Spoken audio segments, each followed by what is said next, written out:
Optional में किस topper copy को पढ़ा है? टॉपर कॉपी रिकमेंड नाम नहीं है ध्यान ओके नहीं है वही ऐसे।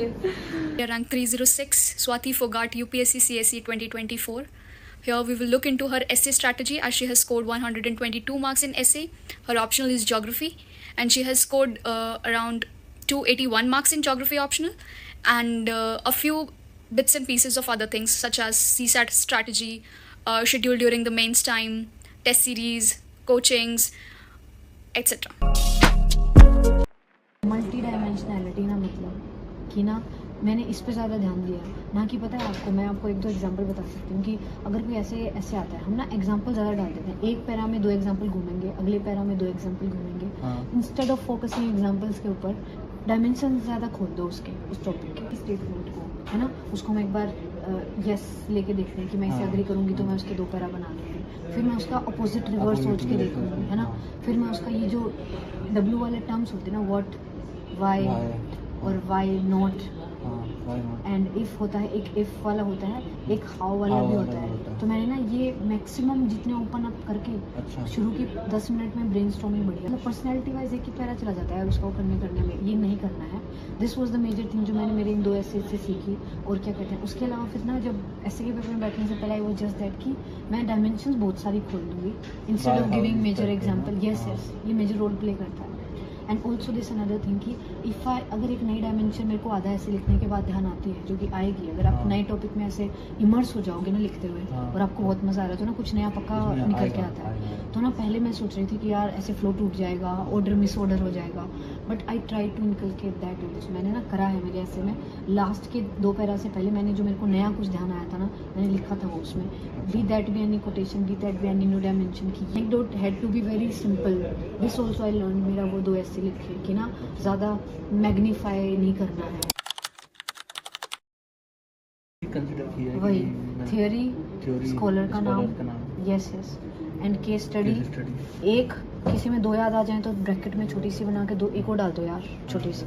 और उसके अलावा मैप, एक भी ऐसा क्वेश्चन नहीं है जिसमें मैप नहीं गया होगा, 2-3 चले जाएंगे लेकिन जाना ज़रूर चाहिए ऐसे। And I am telling you ना आपको कि अगर टाइम कम बचता है तो सोचो मेरे अगर ये लास्ट वाले में 2 पेज थे ऐसे, तो मैंने थोड़ा सा यहाँ पे इंट्रो लिखा, I didn't have much time, मैंने इसके पूरे आधे पेज के ऊपर एक बड़ा सा इंडिया का मैप बना दिया था वही।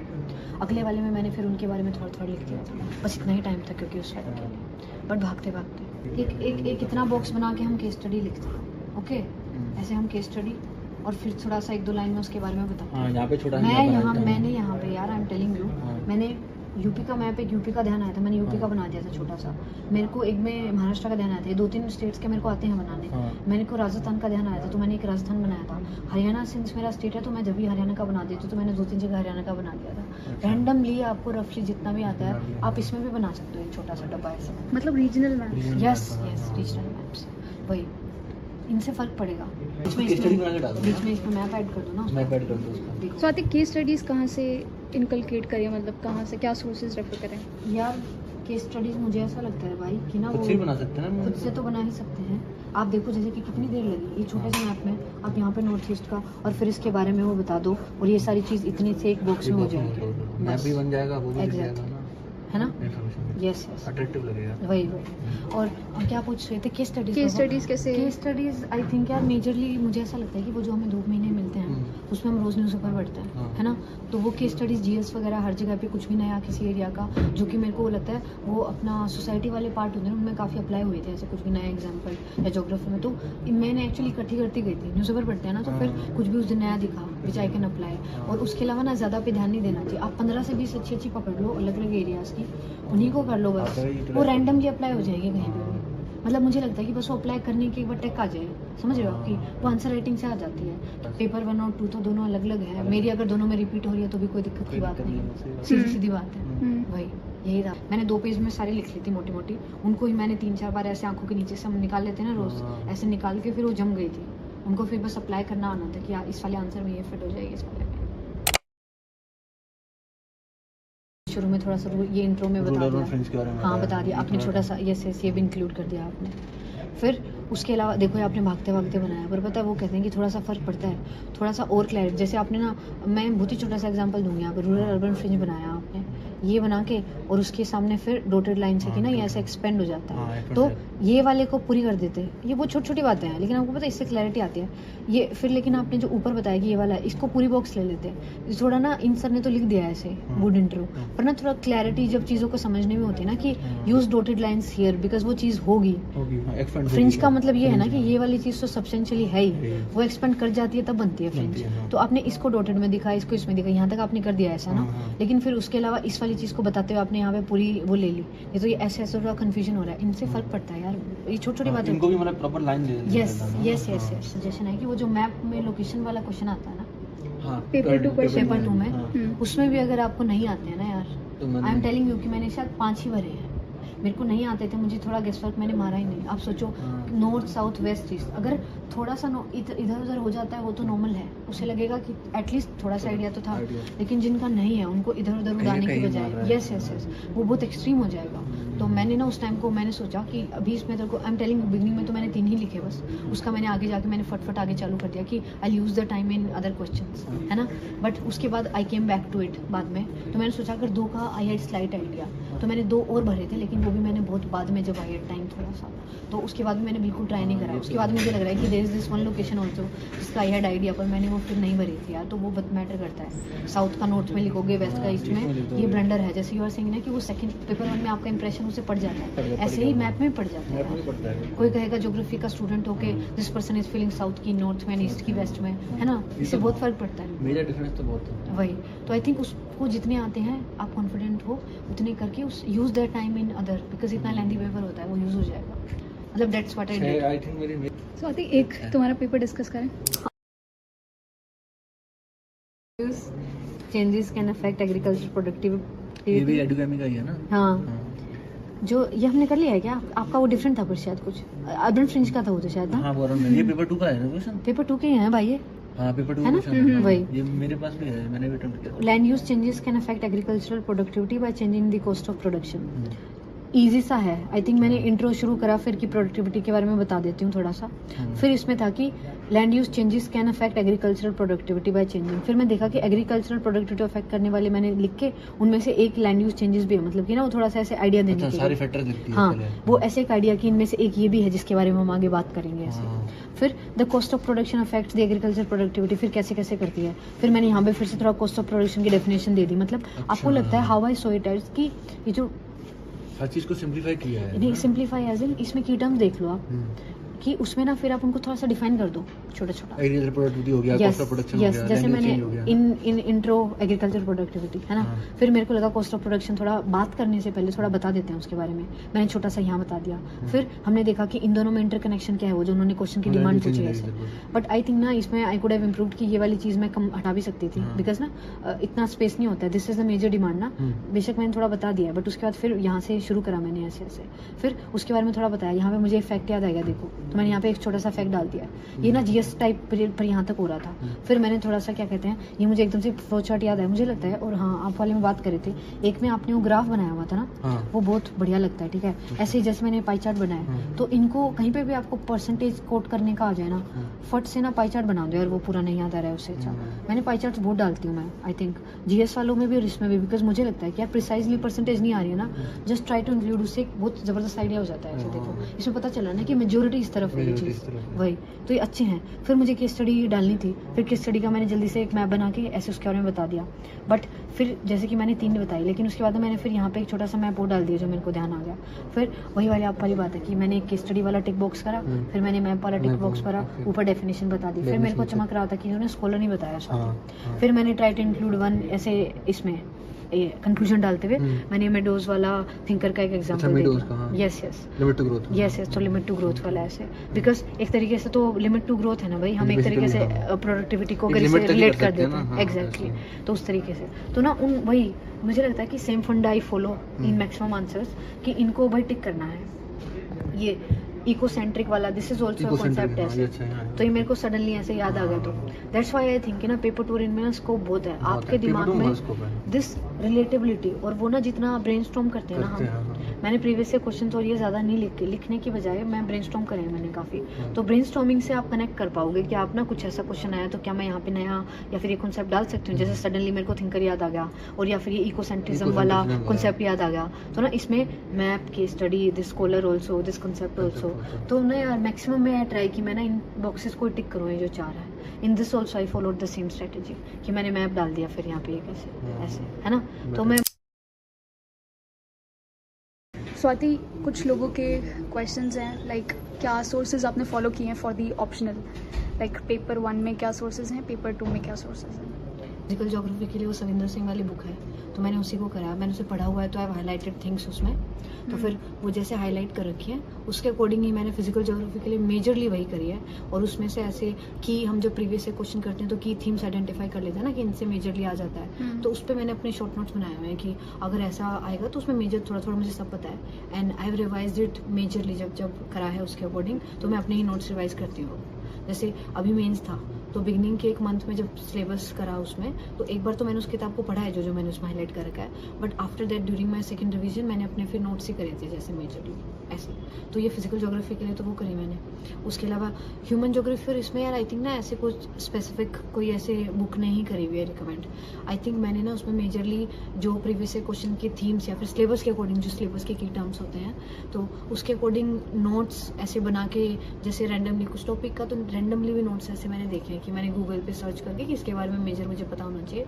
जैसे अगर हम लेकिन ह्यूमन ज्योग्राफी की बात करते हैं तो जो मेजर वो उनकी 2-3 बुक्स है ना ह्यूमन ज्योग्राफी के लिए, थॉट वगैरह के लिए, माजिद हुसैन वाले, तो इन बुक्स को यस तो मैंने ये जो मेजर स्टैंडर्ड बुक्स हैं इनको मैंने टॉपिक वाइज जाके सर्व करके इनमें ना कि अगर ये वाला टॉपिक हमारे सिलेबस में मेन था तो उसमें पढ़ के मैंने छोटे छोटे अपने नोट्स बनाए हुए हैं, तो मैंने उनको ही रिवाइज करा है उसके अकॉर्डिंग कि इस वाले का मुझे थिंकर पता होना चाहिए और थॉट का बिल्कुल ऐसे ही है। तो आई थिंक मेरा मेजर सिलेबस कंप्लीशन और सोर्सेज की बात करें तो वही स्टैंडर्ड सोर्सेज हैं, लेकिन वो सिलेबस के अकॉर्डिंग टॉपिक उठा के करा हुआ है मैंने ऐसे। और एक मैं कोट करना चाहूँगी, सचिन अरोड़ा सर हैं, यूज्ड टू टीच ज्योग्राफी का, हाँ, तो वो काफ़ी अच्छा पढ़ाते हैं, तो मैंने ना उनके क्लासेस करी हुई हैं, तो वो भी मेरे थोड़े से खुद के छोटे छोटे नोट्स हैं। वही बात है ना कि कॉन्सेप्ट चेंज थोड़ी होता है ओवर टाइम, तो मेरे वो काफ़ी टाइम हो गया था, लेकिन अब जब मेरे को मेंस लिखना था, this was my first mains और ऐसे, तो वो वाले नोट्स को मैंने अभी भी रेफर करा, बिकॉज जो चीज़ें कॉन्सेप्चुअल होंगे, जैसे थॉट के नोट्स तो आएंगे ही काम, फिजिकल ज्योग्राफी के भी आएंगे ही काम, तो वो वाले मेरे नोट्स हैं और मैंने बस ओवर टाइम एड ऑन कर दिया कि अगर कुछ थीम्स ओवर टाइम बदल गई हैं, अगर कुछ नया आ रहा है या फिर उसके बेस पे, तो मैं उसमें एड ऑन करती जाती हूँ। और मेजर प्ले ऐसे केस स्टडीज़ के नोट्स फिर होता है कि केस स्टडी कहाँ से करते हैं या फिर मैप्स वगैरह ऐसे इसके लिए, तो वो मेजर न्यूज़पेपर सोर्स है यार कि मैं न्यूज़पेपर मैंने पढ़ा, उससे मैंने अपनी केस स्टडीज़ के 2-3 पेज बना रखे हैं शॉर्ट नोट के ऐसे ऐसे, उन 2-3 पेज को ही मैंने 2-3 बार रिवाइज करा है, and those only I used during the paper. वो मैंने जीएस में भी यूज़ करी है और मैंने ज्योग्राफी में भी यूज़ करी है। So this is major standard sources which everybody does, but it is done with respect to the syllabus and search course also, the classes that I saw. Okay. And next also +1 this Educhemica course which I joined during my mains prep. So in that also Sir used to take, Shabir sir used to take these classes of 1 hour, and so are particularly उस unit से लेके अलग अलग जो अपनी physical या paper 2 की हैं, तो उसमें भी मैंने फिर देखा था कि मेरे नोट्स में मैंने इसका बनाया हुआ है, अगर कुछ नया ही इज टेलिंग तो उसका भी मैंने लिख के नोट्स बनाया था, तो मैंने इन सभी नोट्स को फिर लास्ट में अपनी सेकंड रिवीजन में और थर्ड क्विक रिवीजन में रिवाइज कर लिया था। और प्रीवियस ईयर क्वेश्चंस आपने कहाँ से कहाँ तक किए हैं? या previous year questions I think I have done 15 to 20 years का मेजरली। रिसेंट वाले से शुरू करती गई मैं, तो रिसेंट से शुरू करते करते 15 साल का आई थिंक कवर हो गया था। वो मेजर फोकस एरिया था मेरा ऑप्शनल में, प्रीवियस ईयर क्वेश्चन पे ध्यान देना और उसके मेजर टॉपिक पे ऐसे करना, and for that this book of previous year question sold जो आते हैं शून्य IAS की ज्योग्राफी ऑप्शनल की, दैट आई रेफर्ड कि अगर किसी क्वेश्चन में कंटेंट कम था तो जो उसमें कंटेंट दिया होता है उसके बेसिस पे मैंने फिर वही देख के कि अगर मुझे कुछ नहीं पता है उसके बारे में, वहाँ से सब्सटेंशिएट कर लिया था ऐसे। ओके, और आपने कौन सा पेन यूज़ किया है मेंस में? यार पेन जो सब यूज़ करते हैं आई थिंक मेजर पीपल वो B7 वाला, उसकी निब यूज डिपेंड करती है कि आप, कुछ लोगों को वो ज़्यादा पतले वाली सूट करती है 0.5, या फिर मेरे को ऐसा लगता है कि मेरे को वो थोड़ा सा थिक वाली जो मोटी है ना थोड़ी सी, मैंने उसको ज़्यादा यूज़ करा है। ओके, और आप अपने आंसर्स जो आपने लिखे हैं, चाहे वो प्रीवियस ईयर क्वेश्चन हो या मॉक टेस्ट हो, आप कैसे एनालाइज करते हो? यार आई थिंक उनको मैंने मेजरली एनालाइज किया। वही अगर हम ऑप्शनल की बात करें तो ऑप्शनल में उन्हीं सेम पैरामीटर्स की वेदर मेरा आंसर उस क्वेश्चन की डिमांड को कर रहा है नहीं एड्रेस। अगर नहीं कर रहा है तो इसका मतलब मुझे कम पता है उसके बारे में, तो फिर मैं उस टॉपिक के बारे में ज़्यादा पढ़ती हूँ। और अगर मुझे लग रहा है एड्रेस कर रहा है तो फिर अब प्रेजेंटेशन वाइज मैंने उसको थोड़ा क्लियरली लिखा है या नहीं लिखा है, ठीक है, ये सेकेंड है। फिर थर्ड में है कि जैसे कि in option we tend to focus more on maps की studies, scholar and concepts. So these 4 boxes these use to be, ऐसा नहीं होता है कि किसी चीज़ को मेजर करने के 4 पैरामीटर्स होते हैं। तो मैं अपने हर ऑप्शन के आंसर को इन 4 से देखती थी कि अगर जिस टॉपिक पे मैं ब्रेनस्टॉर्म कर रही हूँ, प्रीवियस क्वेश्चन मैंने देखा, मैंने उसका 1.5 या 2 मिनट में मोटा मोटा लिखा कि मुझे इसके बारे में क्या पता है, what all I'll be writing if I have to attend it right now. So but after doing that I used to see कि whether I could include a map also, whether there was a case study also, and whether this scholar या फिर concept was also there, और वो या मैं intro में कर लूँगी या conclusion में कर लूँगी। तो for optional these were the parameters जिन पे I used to analyze my answers myself. And in GS also the major thing which I kept in mind is कि मेरा आंसर उस क्वेश्चन की डिमांड को एड्रेस कर रहा है या नहीं कर रहा होता। काफ़ी लोगों का ये क्वेश्चन है कि सी सेट को किस तरीके से प्रिपेयर करें, स्पेशली आफ्टर 2023 जो सी सेट का पेपर है वो काफ़ी डाइसी आ रहा है, बहुत अनप्रेडिक्टेबल साइड पे है। So what's your opinion on CSAT की हाउ टू प्रिपेयर? लेकिन लाइटली तो बिल्कुल नहीं लेना चाहिए। आप 1-1.5 महीने पहले या फिर अपनी स्ट्रेंथ वगैरह को देखते हुए इसको बिल्कुल प्रैक्टिस करो। For me CSAT was majorly, मैंने प्रीवियस क्वेश्चन करे हैं 15 साल के। आई डिड सारे आरसी, आई डिड सारा रीजनिंग का, और उससे और फिर मैं क्वांट पे आती थी। क्वांट पे मैंने मेरे स्ट्रेंथ एरियाज देख लिए कि ये कुछ 5-6 मैं अच्छे से कर लूँ जो कि आ जाते हैं, और उनका अगर कोई क्वेश्चन आएगा तो वो नहीं छूटेगा। So it was majorly a balance of all 3। And for me what works is कि मैं आरसी मतलब आरसी वाला इंग्लिश वाला सेक्शन आई डू पहले, ठीक है, उसके बाद रीजनिंग करती हूँ और लास्ट में क्वांट करती हूँ। तो वो एक फाइन बैलेंस तीनों में रहता है। मैंने कभी ऐसा नहीं सोचा है कि मुझे क्वांट वाले सारे आने चाहिए, या फिर कुछ टॉपिक तो ऐसे हैं जिनको मैं बिल्कुल ही नहीं करती। कभी प्रोबेबिलिटी मेरे को नहीं लगता है अच्छा, मतलब मुझे थोड़ा मुश्किल लगता है, वो नहीं करा। मैंने बस वो 4-5 ईज एरियाज जिनको मैं अच्छे से प्रैक्टिस करके कर सकती हूँ वो मैंने करा है। तो previous question is major thing यार, मैंने उस पर ध्यान दिया है। वो मैंने इन्हीं तीनों सेक्शन के बहुत अच्छे से प्रैक्टिस करके, और कुछ की एरियाज जैसे रिपीटेडली हम आइडेंटिफाई कर सकते हैं कि भाई क्वांट में आता ही है उनका घूम फिर के, तो उन 5-6 एरियाज जिनको आप अच्छे से कर लोगे। किसी के लिए प्रॉफिट एंड लॉस हो सकता है कि यार उसका मैं हैंडल कर लेता हूँ, तो हम उसको अच्छे से कर लें, ठीक है, कि उसका कोई भी क्वेश्चन आए मैं टैकल कर लूँगा। बस इतना ही चाहिए। मुझे लगता है तीनों के कॉम्बिनेशन से डुएबल है। आपने कोई पर्टिकुलर लेक्चर या क्लास सी सेट के लिए ली है कि आपका बहुत इजीली सी सेट हो जाता था? यार इजीली नहीं होता था, इट जस्ट दैट कि मैंने वो वही सोल्ड प्रीवियस क्वेश्चन की बुक आती है उनसे मैंने कराया है हमेशा अपना सी सेट। और उसके अलावा क्या कहते हैं, आई यूज टू सी यूट्यूब पे वीडियोस कि अगर मुझे कोई क्वांट का टॉपिक मुश्किल लग रहा है ना, तो क्वांट के टॉपिक की मैं वीडियो देखती हूँ कि मुझे उससे ना वो इजीली समझ में आ जाता है। इस पर मैंने हमेशा ध्यान दिया है कि क्वांट की एक शायद ओनली IAS के एक सर की या फिर काफ़ी अलग अलग उनकी हैं वीडियोज़ ऐसे, तो वो मैंने करा है उससे सी सेट का। ये है मेजर। ओके। और आपने मेंस के लिए नोट्स कैसे बनाए हैं? लाइक काफ़ी लोगों को ये डाउट है कि नोट्स कैसे बनाने हैं। या नोट्स तो मतलब कि ऐसे ना, आई थिंक आप अपने मेजर प्रीवियस क्वेश्चंस को देखते हुए की एरियाज देख लो, उनमें ना आपको लगता है कि ना ऐसे शॉर्ट नोट्स बनाने इज़ वेरी इंपॉर्टेंट कि लास्ट में ना हफ्ता 10 दिन में ना वो 2-3 बार रिवाइज हो जाएंगे। उससे भी ज़्यादा इंपॉर्टेंट है कि ऐसे एग्जाम्पल्स और केस स्टडीज जो कि आप कोट कर पाओगे हर एक उसमें। ऐसे छोटे छोटे नोट्स हैं कि कोई भी एक टॉपिक है, जैसे हिस्ट्री का तो हम सब हिस्ट्री पढ़ लेते हैं, हिस्ट्री पॉलिटी ये सब प्रीलिम्स के टाइम पे हो ही जाता है अच्छे से सिलेबस। बट प्रीवियस क्वेश्चन के बेस पे जैसे GS में भी मैंने प्रीवियस क्वेश्चन ही करे हैं लास्ट 15 ईयर्स के, उसमें मैंने फिर देखा कि की थीम्स हैं। तो मैं छोटे छोटे नोट्स के, अगर इस वाले टॉपिक पे क्वेश्चन आते हैं हमेशा, तो मैं उसके आधे पेज पे एक थोड़ा सा मोटा सा ऐसे स्क्रिबल करके नोट्स रख लूँगी और लास्ट के टाइम पे उसको रिवाइज कर लूँगी। इन एथिक्स सोचो कि जैसे सब करते हैं कि कुछ डेफिनेशन पता होना चाहिए, कुछ ऐसे मेजर थिंकर्स का पता होना चाहिए, तो उनके भी ना ऐसे शॉर्ट नोट्स हैं छोटे छोटे जिनको मैं लास्ट में ऐसे रिवाइज कर लूँगी। बस ऐसे ही है उसका नोट मेकिंग। और आपने करंट अफेयर्स कैसे करा? या करंट अफेयर्स का आई थिंक मैंने मेजरली ना वो 2 ही जगह से करा था।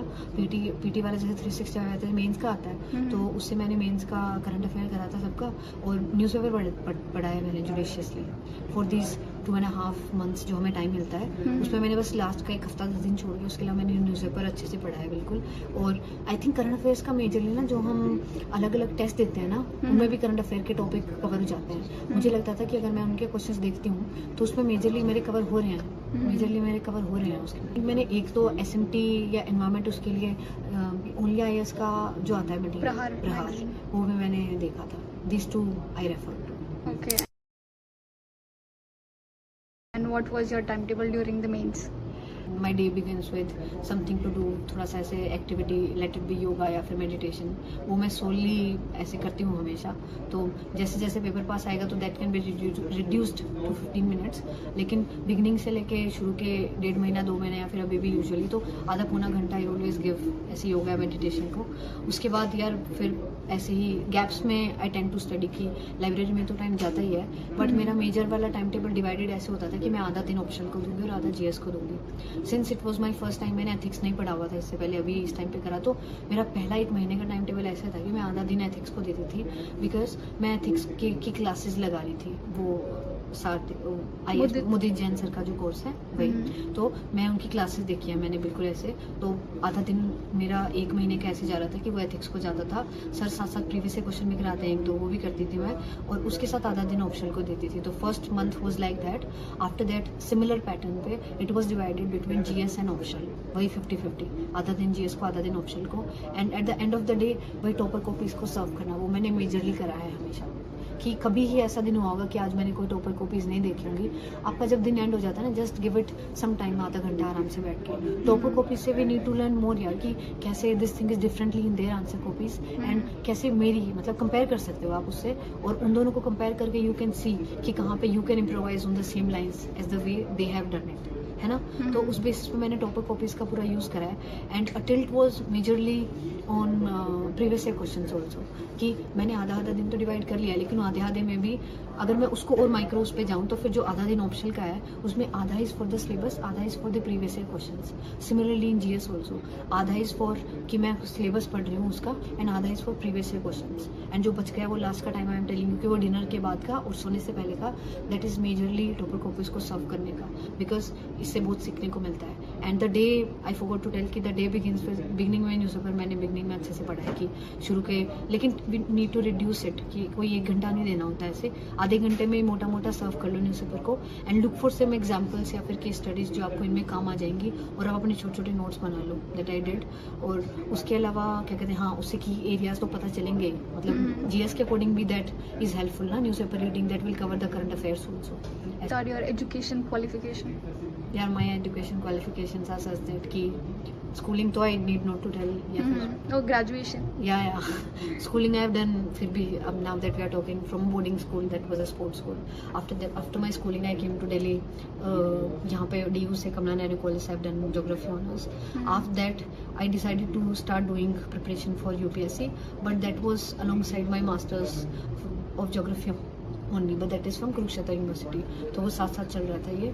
उसके बाद फिर लेकिन जब वो खत्म हुआ उसके बाद सोलली तब मैंने अच्छे से इसके लिए तैयारी करी है। फिर उसके साथ साथ आई हैव डन HCS का मेंस और ये भी दिया है, तो एक जगल चल ही रहा था इन सब में, बट साथ साथ I have did my JRF also ऐसे ज्योग्राफी में, तो मेरा PhD भी चल रहा है फ्रॉम बनस्थली, तो ये सब कुछ साथ साथ चल रहा था विद द प्रिपरेशन। Okay.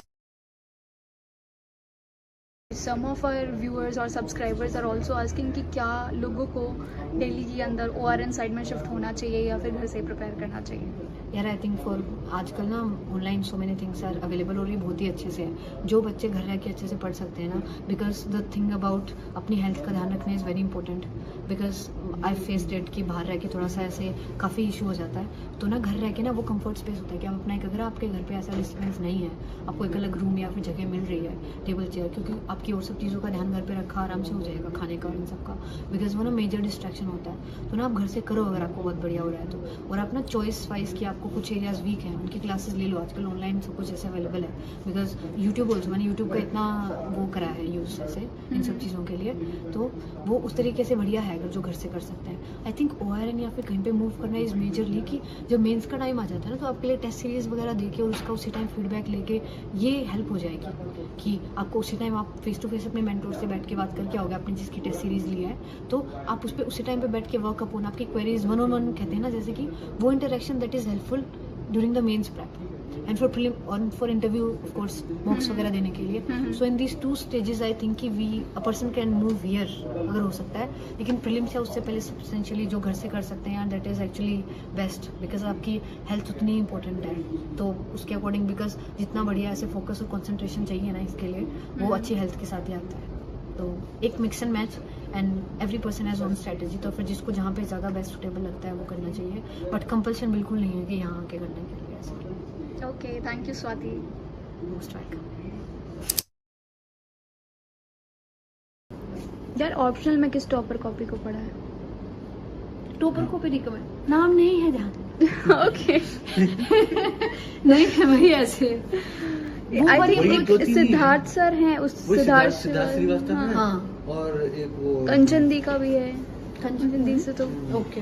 देखे हैं और एक दो बंदे और answers? हैं। मैंने उसका करा है, देयर इज दिस पर्सन की नाम नहीं ध्यान आ रहा, उन्होंने अपना करा हुआ है ऐसे शेयर स्ट्रेटेजी, मतलब यूट्यूब वगैरह पे।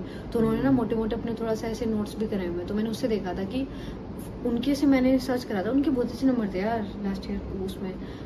मैं दीप्ति रोहिला। दीप्ति Yes. रोहिला। हाँ। ओह। उन्होंने बताया हुआ है उसमें कि कैसे केस स्टडी और एग्जाम्पल बहुत बड़ा मेजर, उनके पास हर टॉपिक पे इतने केस स्टडी एग्जाम्पल होता था। उनके शॉर्ट नोट्स पड़े हुए थे, उन्होंने अपलोड किए थे ड्राइव Yes, पे। yes. हाँ, तो ये 323 मार्क्स उनके। उनके हाँ। काफी अच्छे मार्क्स हैं हाँ। पेपर में तो तो। ना यार बात ऐसे ही करता है, हूँ आप कि- जिससे रिलेट कर पाते हो ना यार उसको देख लो। तो ना ऐसे मेरे से रिकमेंड करने के बजाय लोग 4-5 के देखें, उनमें से एक का जिसका बढ़िया लगे यार उसको फॉलो कर लो ऐसे उसकी। Hi Swati, how are you? Hi, I am good. और लबासना की शॉपिंग कैसी चल रही है? चल रही है यार। I am waiting for the intimation, वो लिस्ट आने के बाद थोड़ा फुल फ्लेजेडली हो जाएगी। ओके, और कब जाने का प्लान है? लाइक डेट आ गई होगी ना मोस्ट प्रॉब्ली? नहीं यार, देर भी नोटिफाइंग थी समवेयर बिटवीन 20 to 25 अगस्त। सो वो डे वाइज उस पर डिपेंड करता है कि किस बच्चे को किस दिन बुलाता है। सो वो लिस्ट आएगी तब देखते हैं। ओके, सो आपका जो पहले वाला जो ब्लॉग था उसमें काफ़ी अच्छा रिस्पांस आया है एंड लोगों ने बोला है कि आप एक और ब्लॉग बनाइए स्वाति मैम के साथ। सो आज हम फिर से रीयूनाइट हुए हैं यहाँ पे। तो कुछ क्वेश्चंस हैं मेरे पास जो हमारे सब्सक्राइबर्स के डाउट्स हैं, तो वो मैं आपसे पूछती हूँ। तो आप मुझे बता देना कि आपने प्रिपरेशन में कैसे किया था उन सबको। Done. तो एक तो ये है कि आपने जब न्यूज़पेपर रीडिंग करी है तो आपने न्यूज़पेपर के डेली नोट्स बनाए हैं क्या? नोट्स बनाए हैं तो आपने किस तरीके से बनाए हैं, या फिर आपने मंथली मैगजीन्स रेफर करी हैं या ईयरली करी है? So like how did you approach newspaper वाले current affairs and all that, both from the prelims perspective and the mains perspective? या स्पेसिफिकली प्रीलिम्स का पहले बात करते हैं। फॉर प्रीलिम्स मैंने स्ट्रिक्टली मंथली मैगजीन फॉलो कराया फॉर करंट अफेयर्स, और उसमें से भी मैं अपने खुद के नोट छोटे से स्क्रिबल इंपॉर्टेंट, बिकॉज वो सारी बल्कि मैगजीन 12 महीने की, जब हम प्रीलिम्स की प्रेप करते हैं ना लास्ट तक, उसके पहले 2 महीने पहले जब रिवीजन का टाइम आ जाता है, तो उस टाइम पे ना वो 12 मैगजीन रिवाइज करना इज लिटिल डिफिकल्ट। तो मैंने वो कंसाइज फॉर्म में मैं अपने हाथों से छोटा छोटा लिख लेती थी मेजर इंपॉर्टेंट थिंग्स, या फिर कुछ में मैंने हाईलाइट करा होता था। तो मैंने सोली उन मैगजीन पे किया है। फॉर एग्जांपल हमारी विजन की भी आती है, ओनली आईएएस की भी आती है। So I refer to vision magazines monthly, and for 12 months मैंने 12 महीने की वो करी है। सो प्रीलिम्स के लिए current affairs was this, and for mains जैसे न्यूज़पेपर का we were talking about, mains के लिए it was also the mains 365 plus the newspaper reading, because for 2.5 months मैंने बहुत होल हार्टेडली न्यूज़पेपर को साथ साथ पढ़ा है। और उसमें से मैंने जरूर अपने कि आज का अगर मैं पढ़ रही हूँ तो फिर उसमें से मैं इंपॉर्टेंट चीज़ें लेके अपने नोट्स बनाए हैं। For example let there be some example case study that I can use in geography is my option, so in that case studies play an important role, तो मैं उसके लिए रख लेती थी।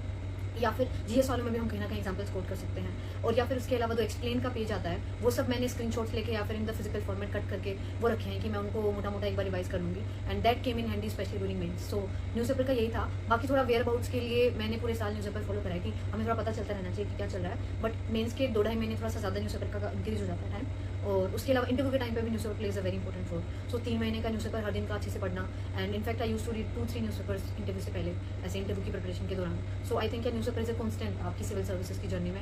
सो one must refer to it, and if somebody asks me which newspaper to go for, then between Indian Express and Hindu my priority was clear that I won't go for both of these, कि मैं एक ही लूंगी इनमें से। Because usually people think कि यार एक नहीं दो कर लेते हैं, तो यार 2 नहीं, आप एक सोर्स रखो, उसको अच्छे से पढ़ो। So it was Indian express for me, मैंने वही पढ़ा है शुरू से लेकर पूरे साल जब तक मेरा प्रिपरेशन चला।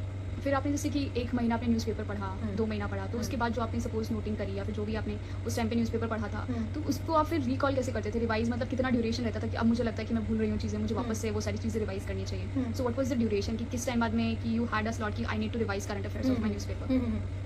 आई think it was mainly because at the end of the month यार, जो कुछ मैंने केस स्टडी एग्जाम्पल जो भी छोटे मोटे नोट्स बनाए होते हैं न्यूज़पेपर के, जो कि स्पेशली मेंस के टाइम में बनाए थे, उसके अलावा नहीं बनाए हैं, उनको मैंने रिवीजन रखा है कि मेंस में तो वीकेंड पे, हर वीकेंड पे जो मैंने पूरे हफ्ते का पढ़ा है, तो मोटा मोटा I just go through skim through it जो मैंने पूरे हफ्ते पढ़ा।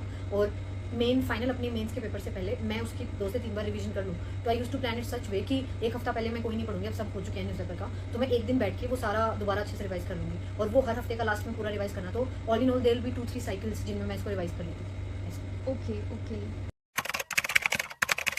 सो आवर नेक्स्ट क्वेश्चन इज कि आपने नोट टेकिंग किस तरीके से करी है? लाइक आपने जीएस के नोट्स बनाए हैं या ऑप्शनल के नोट्स बनाए हैं? सो यूजुअली जो एकदम बिगिनर्स होते हैं उनका ये डाउट होता है कि हम लोगों को एक बार हमने कोई बुक पढ़ लिया उसके बाद हमको नोट्स बनाने चाहिए, मल्टीपल रिविजन्स के बाद बनाने चाहिए तो उनको कैसे बनाने चाहिए कि वो ऐसा ना हो कि हम लोग दूसरी किताबें छाप रहे हैं या फिर समरी लिख रहे हैं उसकी। They should look like a notes and are reflected कि हमको एग्जाम में हेल्प भी करें।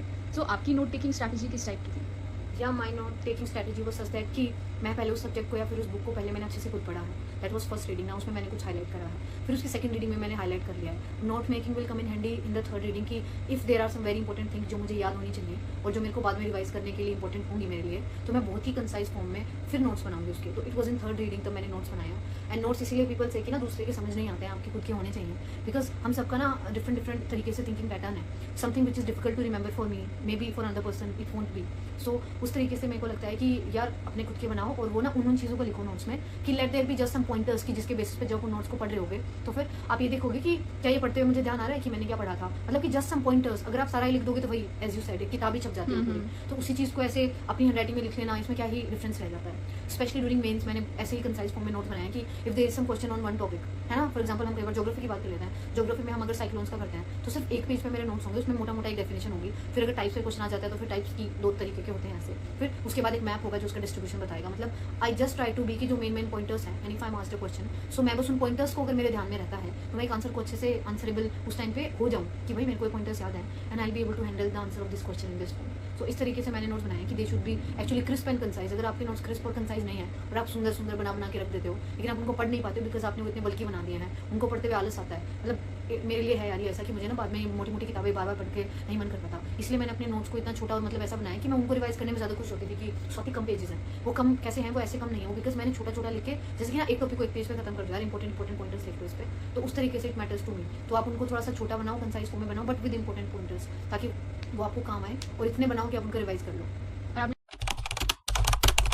कितनी बार नोट टेकिंग की है, कई बार होता है कि कई बार जैसे लोग कोचिंग ले रहे होते हैं तो एक होते हैं उनके फाउंडेशन के कोर्स, फिर एक होते हैं उन्होंने सेल्फ स्टडी के थ्रू बना लिए होते हैं, फिर होता है कि एक मेंस आ रहा है तो मेन से 10 दिन पहले वो लोग क्या रिवाइज करने वाले हैं तो फिर उनके नोट्स बन जाते हैं। तो आपका किस तरीके का नोट टेकिंग का प्रोसेस है कि like did you had very foundational course वाले नोट्स ऑल्सो एंड देन उसको शॉर्टन करके अपने खुद के क्रिस्प नोट्स बनाए कि एंड मोमेंट पे लाइक एक दिन पहले मुझे क्या रिवाइज करना है कि कल सपोज ऐसे का एग्जाम है या फिर GS1 का एग्जाम है तो आज आप क्या रिवाइज करोगे, तो आपके पास वो एकदम शॉर्ट नोट्स थी, तो ऐसे आपने कितने लेयर्स में आपने नोट्स बनाया यार एक ही बार के अंदर आपका like these are my notes, यही मुझे एग्जाम से पहले पढ़ना है और यही मुझे थ्रू आउट द साइकिल पढ़ना है। यार आई थिंक मैंने ना वो एक ही तरीके वाले ही बना रखे हैं, वही पेजेस है मेरे सब्जेक्ट वाइज, और उनका ऐसा ही है कि वो पेपर से पहले भी रिवाइज हो जाएंगे, वो शॉर्ट फॉर्म में ही है।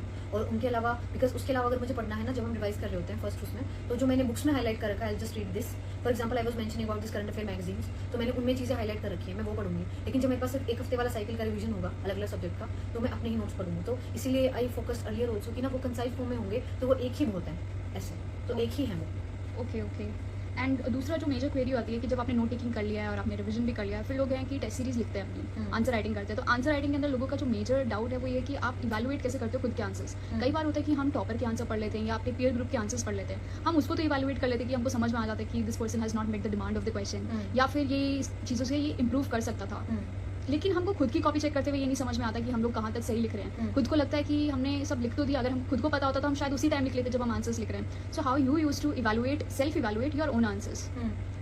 यार इट वॉज मेजरली कि ऐसा होता है कि हम अपने किसी भी चीज़ को बेस्ट से कंपेयर करेंगे तो हम वो बेस्ट तो नहीं, पर हम उसके बेसिस पे ऐसा होता है ना कि एक अच्छा सा एग्जांपल अपने सामने रखना चाहिए लाइफ में। जैसे हम अपने किसी बड़े को लुक फॉरवर्ड टू करते थे, मैंने उसी तरीके से कि अगर मैं कोई किसी सब्जेक्ट का आंसर लिख रही हूँ तो I use to compare it specially with the topper copy, because वो तो मैक्सिमम मार्क्स फेच करने वाले लोग हैं ना। अगर उस आंसर में मैक्सिमम मार्क्स फेच हो गए थे तो फिर आई थिंक मेरा अगर उस लेवल पर पहुंच जाएगा तो फिर आई बी समवेयर बिटवीन कि this is the maximised time. तो यार मैंने अपने आंसर्स लिखते टाइम अगर मैंने कोई प्रीवियस क्वेश्चन पढ़ा है और उसके टॉपर का कोई आंसर कॉपी है मेरे पास, तो ना मैं पहले उस क्वेश्चन को पढ़ के अपना आंसर लिखती थी, देन फिर मैं टॉपर का आंसर पढ़ती थी और फिर उन दोनों को सामने रख के बिल्कुल ऐसे आईपैड में उनका खुला होता था, फिजिकल कॉपी पे मेरा होता था, और उसमें फिर मैं कंपेयर कर रही थी कि where all I must have missed, कि या तो मेरी प्रेजेंटेशन में कहीं पे कमी है, या फिर मैंने किसी में कंक्लूजन मिस कर दिया है, या फिर इंट्रो ही वीक हो रहा है, यहाँ पे इंट्रो ठीक नहीं लिखा है मैंने, या फिर स्ट्रक्चरिंग ठीक नहीं है, या फिर I did not meet the demand of the question, जो कि बिल्कुल सेंट्रल है यार, मतलब बेयर मिनिमम है कि अगर आपने नहीं कराया तो।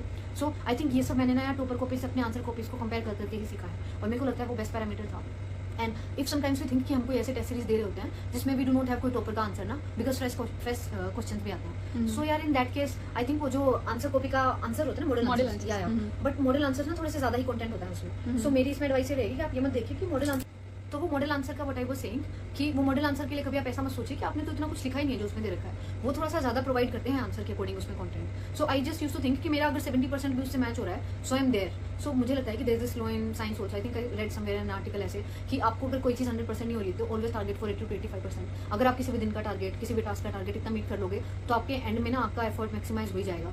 तो ना उस तरीके से I always use to think कि अगर इन्होंने इतना कंटेंट दे रखा है इस आंसर में and Swati you are not able to reach up to this mark, तो यार अगर मैं 80% में मेरा आंसर उसको ठीक लग रहा है ना मुझे, कि यार at least I knew this much जितना इन्होंने दे रखा है, तो ना वो इनफ होता है यार, बिकॉज उतना नहीं होता है। हम बस किसी टॉपिक के बारे में उतना आइडिया होना चाहिए that we are able to handle it when it comes to the final paper.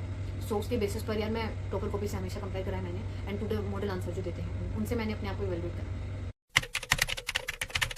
और आंसर राइटिंग वैसे स्टार्ट कब करनी चाहिए? लाइक कई लोग बिगिनर्स होते हैं, दे डू नॉट अंडरस्टैंड कि कब स्टार्ट करें हम आंसर राइटिंग, तो आप क्या कहना चाहेंगे, क्या सजेस्ट करेंगे आप उनको? यार answer writing is such that कि हम ना जैसे कंफर्ट जोन से बाहर निकलने का मन नहीं करता है ना, कि हम सोचते हैं क्या ही आंसर लिख पाएंगे। तो सेम फॉर में मुझे लगता था अभी तो आता नहीं है, you are not prepared enough Swati to start writing answers, but I think आपको बिल्कुल में कैसे भी आंसर लिखने आते हैं, जस्ट बिगिन विद इट, धीरे धीरे इंप्रोवाइज होता जाएगा। और यार आई थिंक आपको एक बार एक रिवीजन अच्छे से करके, मतलब पहले उस सब्जेक्ट के बारे में पढ़ो, फिर एक रिवीजन लो, उसके बाद begin with the previous year questions, वो बेस्ट तरीका है शुरू करने का। मैंने मेरी मेंस के प्रेप के टाइम पे it was previous year questions only जिनमें मैंने अपनी आंसर राइटिंग की प्रैक्टिस करी है सोली, और वो जो कुछ टेस्ट सीरीज के क्वेश्चंस थे उन पे लास्ट में I didn't have much time because syllabus cover करना था, तो मैंने तो आंसर्स पे ब्रेनस्टॉर्मिंग करी, मैं पूरा आंसर भी नहीं लिख पा रही थी। लेकिन आई जस्ट रियलाइज कि आंसर राइटिंग जितना जल्दी शुरू करे उतना अच्छा है, बिगिनर्स के लिए और भी अच्छा है कि वो एक साल अपना अच्छी तैयारी कर लेंगे। तो आप एक बार पहले कंटेंट पढ़ लो उसका सब्जेक्ट का पर्टिकुलर का, भी किसी भी जीएस के सब्जेक्ट का एक बार रिवीजन कर लो, उस एक रिवीजन के बाद आप शुरू कर सकते हैं and start with the previous year questions. Okay,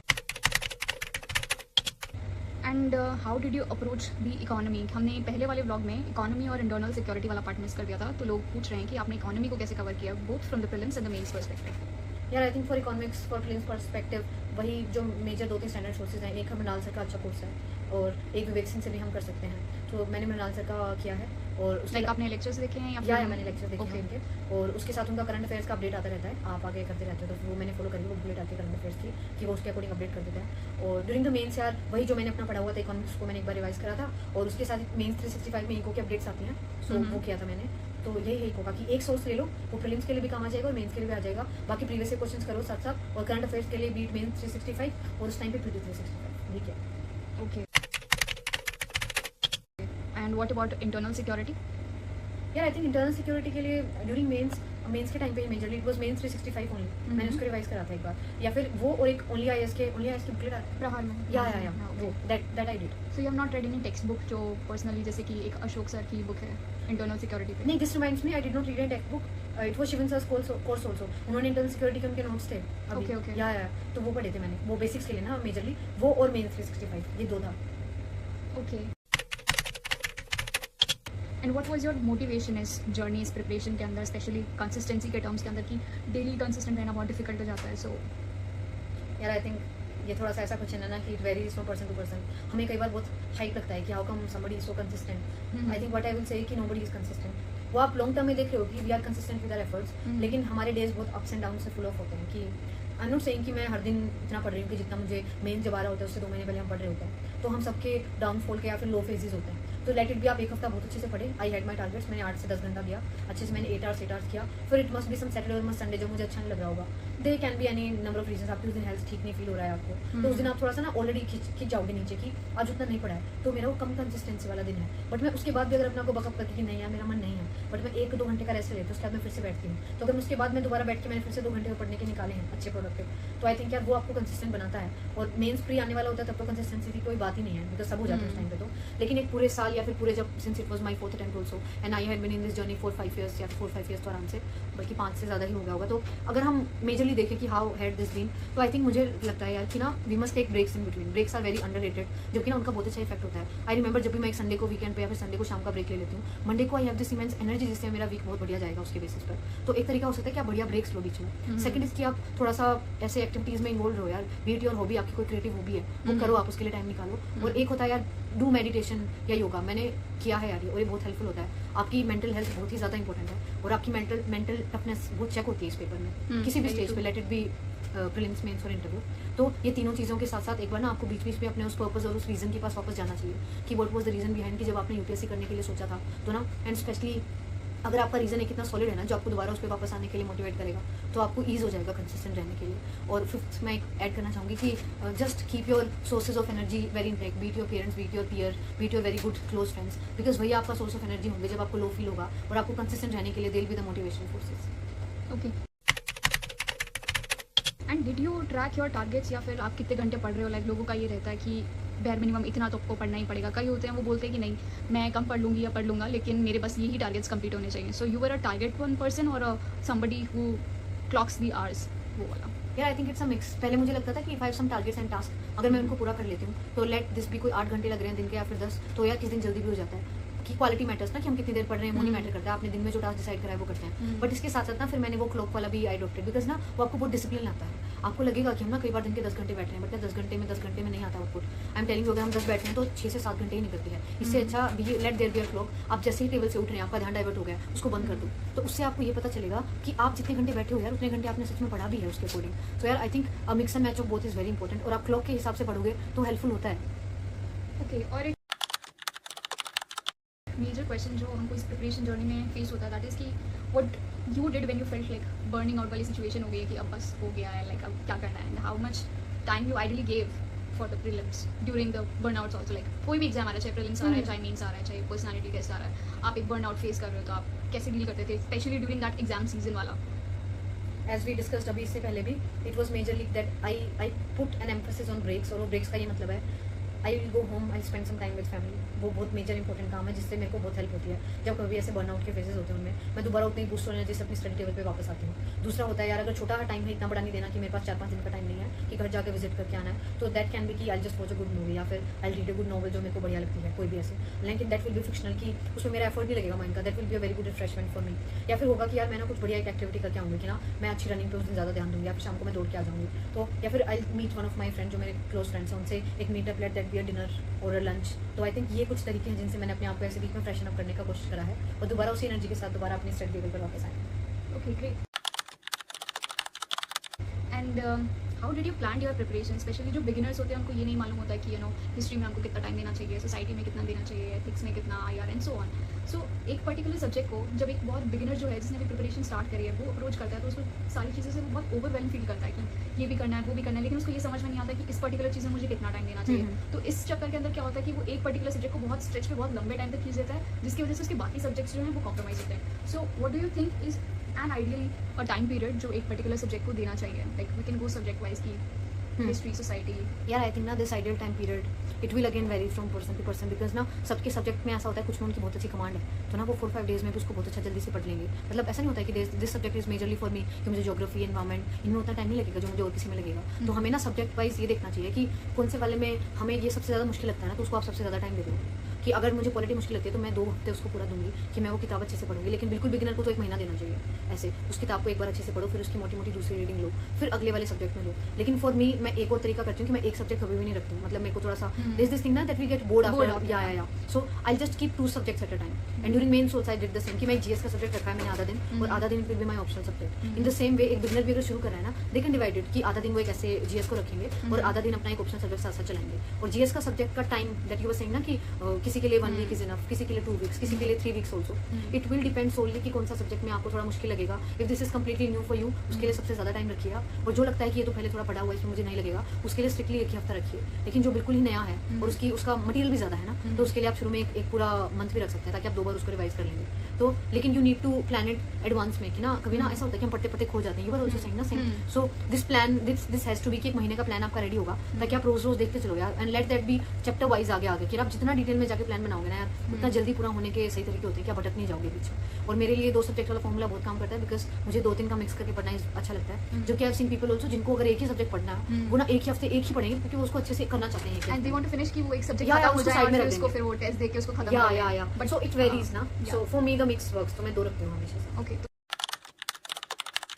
ये तो हो गया बिगिनर्स के लिए। अब जो स्पेशली जो पर्सन है जिसका आखिरी ही अटेम्प्ट है, this is the last opportunity और the last chance that person has, तो उनके लिए आपके पास क्या सजेशन है कि उसको अब इस मोमेंट पे क्या करना चाहिए? अब उनका एक बेस तो बिल्डअप हो चुका है ऑलरेडी और उनको अब आखिरी अटेम्प्ट के लिए टारगेट करना है कि उनका बस अब इस आखिरी अटेम्प्ट में उनका एक ही शॉट के अंदर अब पूरा क्लियर हो जाए that they get selected. So what tips and tricks you would like to share for या फर्स्ट ऑफ ऑल मेरी कुडोज है उनको कि वो अब तक स्टिक कर रखे हैं इस पे।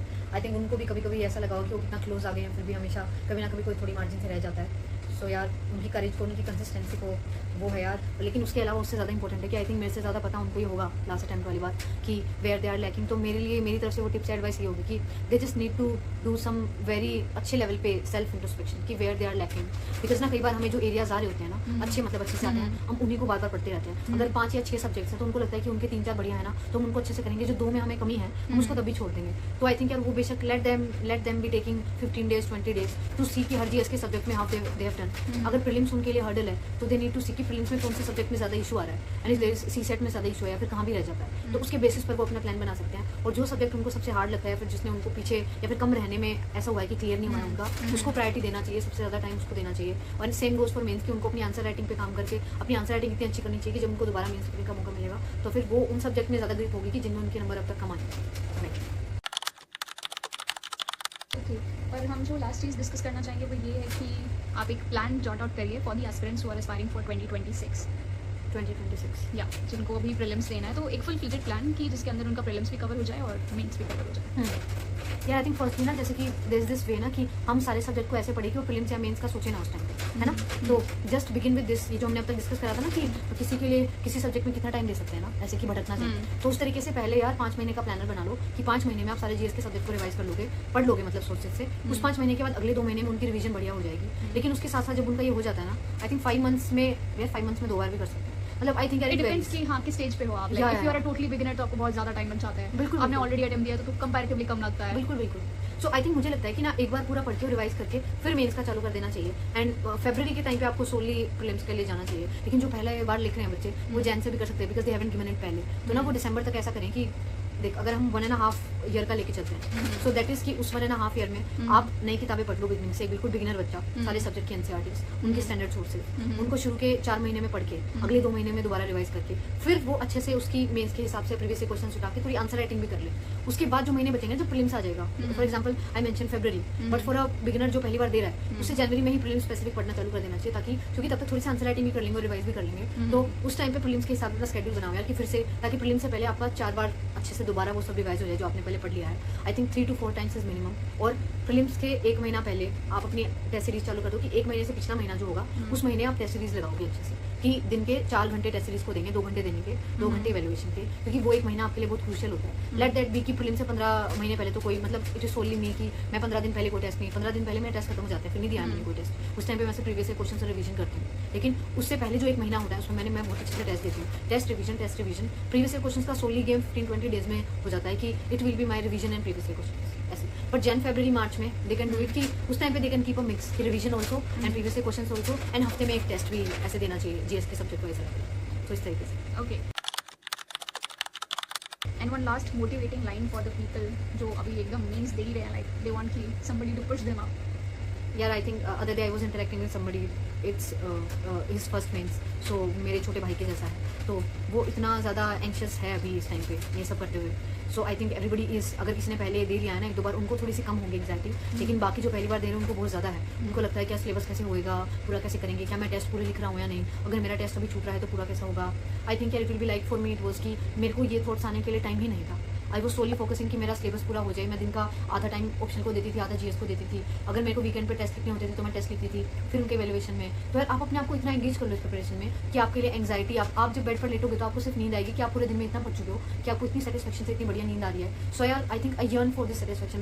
मैं इतना तक के सोती थी बेड पे मेरे मेंस की प्रैक्टिस कि आई डिडंट हैव टाइम कि मेरे को ऐसे थॉट्स मेंडर ही नहीं करती थी कि मैं कहीं कमी तो नहीं रह रही है स्वाति, विल इट हैपन और नॉट। और यार आप अगर सच में सोली इस चीज़ को देख के जियोगे ना कि रिजल्ट की कभी चिंता नहीं करनी है यार, मुझे बस अपना अच्छा परफॉर्म करना है, तो ये सब चीज़ें कहने के लिए नहीं होती कि कर्म पर ही ध्यान देना चाहिए। जैसे कि आप अगर इनको सच में अडॉप्ट करके चलते हैं तो आपको बहुत मेंटल पीस मिलता है, बिकॉज तो आपका ध्यान ना सिर्फ आपके प्रिपरेशन पे रहता है, आप प्रेजेंट ओरिएंटेड होना छोड़ देते हैं। तो यार मैंने इस चीज़ को बहुत सोली जिया है और अडॉप्ट करा है मेरी मेंस प्रेप में कि आप बहुत अच्छे से पढ़ाई करो बस, और पढ़ाई करते करते आराम से रात को इतना थक जाओगे आप पढ़ते पढ़ते, आपको अच्छी नींद आएगी, अगले दिन फिर अर्ली मॉर्निंग या फिर वैसे उठ के उतनी एनर्जी से पढ़ोगे। तो आई जस्ट फोकस, मेरी एक ही बात होगी यार कि do not focus on your result, just focus on your preparation and do some mental health, mental yoga also. Let that be sleep, निद्रा होती है हमारी, योग निद्रा हम करते हैं, वो बहुत हेल्पफुल होता है। वो मैंने किया है, आप देखना यूट्यूब पर वीडियो मिल जाएंगे आपको, वो काफ़ी शांत होते हैं उससे, और वो फिर हमारा जो ध्यान और बातों में जाता है ना कि चीज़ें होंगी या नहीं होंगी, वो नहीं जाएगा। आपकी सोली एनर्जी, आपके एफर्ट, आपके से परफॉर्मेंस पे लगेंगे। तो मेरी बस यही बात होगी कि just hold on tight, keep hustling and things will happen. Thank you so much, Swati, for joining us. Pleasure. It's a pleasure meeting.